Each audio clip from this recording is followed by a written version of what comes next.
ಬಿಡದಿ ಪಾದಯಾತ್ರೆ ಬಗ್ಗೆ ಯಾರಿಗೂ ಕೂಡ ಗೊಂದಲ ಇರುವಂಥ ಅವಶ್ಯಕತೆ ಇಲ್ಲ.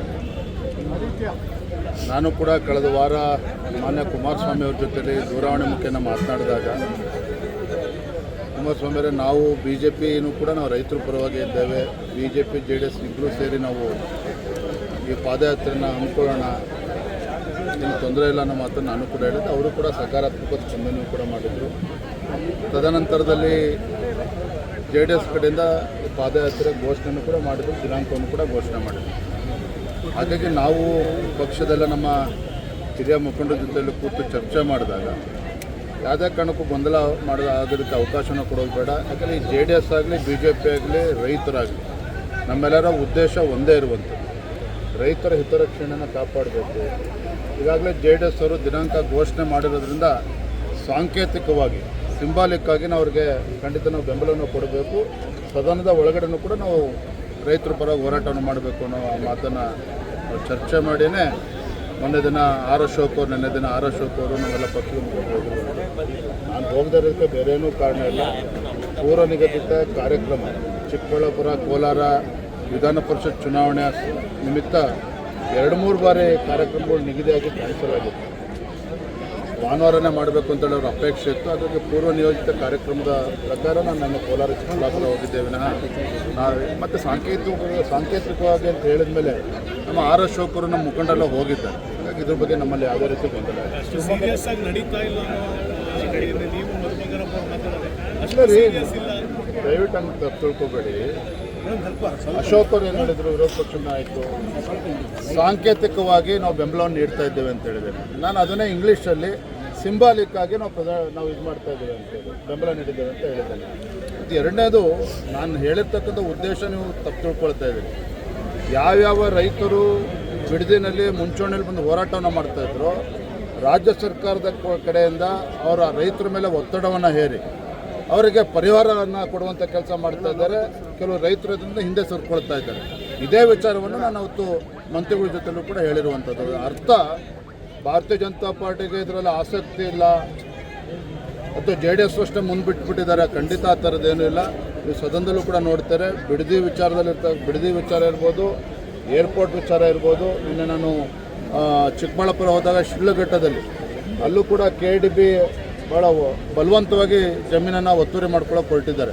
ಹಾಗೆ ರೈತರ ವಿಚಾರದಲ್ಲಿ ನಾವು ಖಂಡಿತ ನಾವು ಭಾರತೀಯ ಜನತಾ ಪಾರ್ಟಿ ರೈತರ ಪರವಾಗಿರ್ತೇವೆ. ಯಾವುದೇ ಗೊಂದಲಕ್ಕೆ ಅವಕಾಶ ಇಲ್ಲ. ಈ ನೆಲದ ಕಾನೂನಿನ ಬಗ್ಗೆ ಅವರಿಗೆ ಗೌರವ ಇಲ್ಲದಂತೆ ಕಾಣ್ತಾ ಇದೆ. ಇದೆಲ್ಲಕ್ಕಿಂತ ಮುಖ್ಯವಾಗಿ ಯಾವ ಮಾಜಿ ಸಚಿವನ ವಿರುದ್ಧ ಇಂಥ ಗಂಭೀರವಾಗಿರುವಂತಹ ಭ್ರಷ್ಟಾಚಾರ ಆರೋಪ ಇದ್ದಾಗ ಒಂದಲ್ಲ ಎರಡಲ್ಲ 100 ಕೋಟಿ ರೂಪಾಯಿಗಳನ್ನು ಪರಿಶಿಷ್ಟ ಪಂಗಡದ ಅಭಿವೃದ್ಧಿಗೆ ಆ ಮಕ್ಕಳಿಗೆ ಮೀಸಲಿಟ್ಟಿರ್ತಕ್ಕಂಥ ಹಣವನ್ನು ಲೂಟಿ ಹೊಡೆದಿರ್ತಕ್ಕಂಥ ವ್ಯಕ್ತಿಯನ್ನು ಮತ್ತೆ ಹೊತ್ತು ಕ್ಯಾಬಿನೆಟ್ಗೆ ಹ್ಯಾಕ್ ತೆಗೆದುಕೊಳ್ಳೋದಕ್ಕೆ ಸಾಧ್ಯ? ಮುಖ್ಯಮಂತ್ರಿಗಳಿಗೆ ಏನಂತ ಒತ್ತಡ ಇತ್ತು ಮುಖ್ಯಮಂತ್ರಿಗಳ ಮೇಲೆ ಆಗಲಿ ACC ಮೇಲೆ ಆಗಲಿ, ಅಂಥ ಏನು ಒತ್ತಡ ಇತ್ತು? ನಮಗೆ ಇರುವಂಥ ಮಾಹಿತಿ ಪ್ರಕಾರ ಅವರು ಏನು ನಾಗೇಂದ್ರ ಅವರು ಕಾಂಗ್ರೆಸ್ ಹೈಕಮಾಂಡನ್ನು ಕೂಡ ಬ್ಲ್ಯಾಕ್ ಮೇಲ್ ಮಾಡಿದ್ದಾರೆ, ಹೆದರಿಸಿದ್ದಾರೆ. ನಾವು ಸತ್ಯವನ್ನೆಲ್ಲವೂ ಕೂಡ ಮಾಧ್ಯಮದಿಂದ ಬಿಚ್ಚಿಡಬೇಕಾಗ್ತದೆ, ನನ್ನನ್ನು ಕ್ಯಾಬಿನೆಟ್ ತೆಗೆದುಕೊಳ್ಳದೇ ಇದ್ದರೆ ಈ ರೀತಿ ಬೆದರಿಕೆ ಹಾಕಿದ್ದಾರೆ ಅನ್ನೋ ಮಾಹಿತಿ ಕೂಡ ಕಾಂಗ್ರೆಸ್ ವಲಯದಲ್ಲೇ ಚರ್ಚೆ ಆಗ್ತಾ ಇದೆ.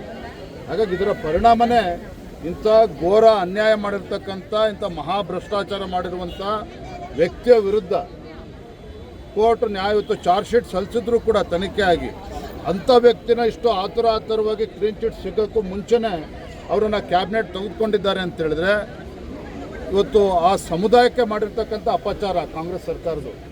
ಕಾಂಗ್ರೆಸ್ ಪಕ್ಷ ಇವತ್ತು ಪರಿಶಿಷ್ಟ ಪಂಗಡದ ಸಮುದಾಯಗಳಿಗೆ ಇವತ್ತು ಅನ್ಯಾಯ ಮಾಡಿದ್ದಾರೆ ನಾಗೇಂದ್ರ ಅವ್ರನ್ನ ಕ್ಯಾಬಿನೆಟ್ಗೆ ತೆಗೆದುಕೊಳ್ಳೋ ಮೂಲಕ. ಹಾಗಾಗಿ ಭಾರತೀಯ ಜನತಾ ಪಾರ್ಟಿ ಸದನದ ಒಳಗಡೆನೂ ಕೂಡ ನಾವು ಹೋರಾಟವನ್ನು ಮಾಡ್ತೇವೆ, ಸದನದ ಹೊರಗಡೆ ರಾಜ್ಯಾದ್ಯಂತ ಇದ್ರ ಬಗ್ಗೆ ಹೋರಾಟವನ್ನು ಮಾಡಬೇಕು ಅಂತ ತೀರ್ಮಾನ ಮಾಡಿದ್ದೇವೆ.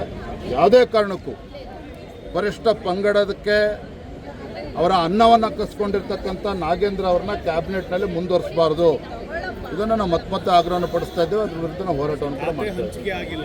ಸಂಪುಟನೂ ವಿಸ್ತರಣೆ ತುಂಬ ತಡವಾಗಿರುವಂಥದ್ದು. ಇನ್ನು ಯಾವ ಇಲಾಖೆ ಪ್ರಶ್ನೆ ಕೇಳಿದ್ರು CM ಉತ್ತರ ಕೊಡ್ತಾರೆ. ವಿಪಕ್ಷ ಇಂಥ ಭೀಕರ ಬರಗಾಲದ ಸಂದರ್ಭದಲ್ಲೇ ಇವತ್ತು ಇನ್ನೂ ಕೂಡ ಕೃಷಿ ಸಚಿವರು ಯಾರು ಅಂತ ಗೊತ್ತಿಲ್ಲ, ಕಂದಾಯ ಸಚಿವರು ಕಾಣ್ತಾ ಇಲ್ಲ, ಇವತ್ತು ತೋಟಗಾರಿಕೆ ಸಚಿವರು ಯಾರು ಅಂತಲೂ ಕೂಡ ಗೊತ್ತಿಲ್ಲ. ಸುಮ್ಮನೆ ನಾಮಕಾವಾಸ್ತೆ ಕಾಟಾಚಾರಕ್ಕೆ ಖಾತೆ ಇಲ್ದಿರ್ತಕ್ಕಂಥ ಖಾತೆ ರಹಿತ ಸಚಿವರುಗಳು ಜಿಲ್ಲೆಗಳಿಗೆ ಹೋಗಿ ಪ್ರವಾಸ ಮಾಡ್ಕೊಂಡು ಬಂದುಬಿಟ್ರೆ ಅದರಿಂದ ಏನೂ ಕೂಡ ಪರಿಹಾರ ಸಿಗೋದಕ್ಕೆ ಸಾಧ್ಯ ಆಗೋಲ್ಲ ರೈತರಿಗೆ.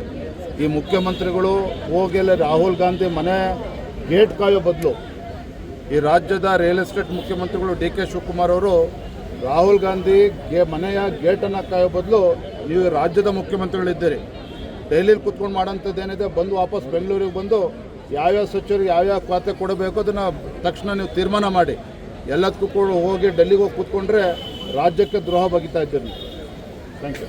ಹೆಚ್ಚಿನ ವಿಡಿಯೋಗಳಿಗೆ ಪ್ರತಿಧ್ವನಿ ಯೂಟ್ಯೂಬ್ ಚಾನೆಲ್ ಸಬ್ಸ್ಕ್ರೈಬ್ ಮಾಡಿ, ಬೆಲ್ ಐಕಾನ್ ಕ್ಲಿಕ್ ಮಾಡಿ.